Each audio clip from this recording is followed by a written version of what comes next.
അങ്ങനെ കല്യാണം കൂടാനായിട്ട് നല്ല കുളിച്ചൊരുങ്ങി കുട്ടപ്പിയായി നമ്മളെല്ലാവരും തന്നെ ഓഡിറ്റോറിയത്തിലോട്ട് വന്നിട്ടുണ്ട്. ഡ്രിങ്കൊക്കെ കുടിച്ച് നേരെ അകത്തോട്ട് പോയിട്ടോ ഫ്രണ്ടിൽ തന്നെ സീറ്റ് പിടിക്കുക, അതായിരുന്നു ഉദ്ദേശം. കുട്ടിപ്പട്ടാളങ്ങളൊക്കെ നേരെ കയറി.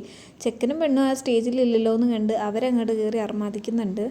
കൂടെ ഫോട്ടോ എടുക്കാനും കുറച്ച് ആൾക്കാർ. തിരക്കൊക്കെ നല്ലപോലെ ആയി വരുന്നതേ ഉള്ളൂ കേട്ടോ. ഇനിയിപ്പോൾ ഫുഡിൻ്റെ സെക്ഷനും കൂടെ നമുക്ക് നോക്കാമെന്ന് വിചാരിച്ച് വന്നപ്പോൾ അവിടെ ഓരോരുത്തർ കഴിക്കലായി.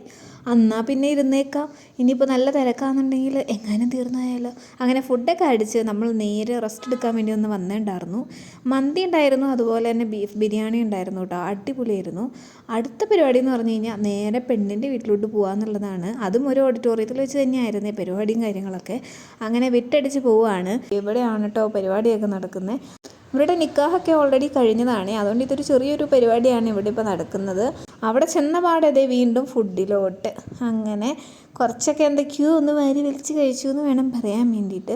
അങ്ങനെ പെണ്ണിനെയും കൂട്ടി ചെക്കൻ്റെ വീട്ടിലെത്തി, ചെക്കൻ്റെ ഓഡിറ്റോറിയത്തിലെത്തി. അവിടെ അടുത്ത പരിപാടികൾ. അങ്ങനെ പെണ്ണിനെയും ചെക്കനെയും വെൽക്കം ചെയ്ത് സ്റ്റേജിലൊക്കെ എല്ലാവരും കൊണ്ട് ഇരുത്തിയിട്ടൊക്കെ ഉണ്ട്. അപ്പോൾ പിന്നെ നമുക്കൊരു ഫോട്ടോ എടുക്കലൊക്കെ വേണമല്ലോ. അങ്ങനെ ഫാമിലി ഫുള്ളായിട്ട് നിന്ന് നമ്മൾ ഫോട്ടോസൊക്കെ എടുത്തു. അപ്പോൾ ഇതിൻ്റെ ഫുള്ളായിട്ടൊരു വീഡിയോ ഞാൻ യൂട്യൂബിൽ ഓൾറെഡി ലോങ് വീഡിയോ ആയിട്ട് അപ്ലോഡ് ആക്കിയിട്ടുണ്ട്. കാണാത്തവരൊക്കെ ഉണ്ടെങ്കിൽ ഒന്ന് പോയി കാണണം കേട്ടോ. ഇതാണ് നമ്മുടെ ഷോർട്സിൻ്റെ ഫൈനൽ പാർട്ട്. പിന്നെ നമ്മൾ റിട്ടേൺ പോന്നിട്ടുണ്ടായിരുന്നു കേട്ടോ. അപ്പോൾ ഇത്രയുള്ളൂ. ബൈ.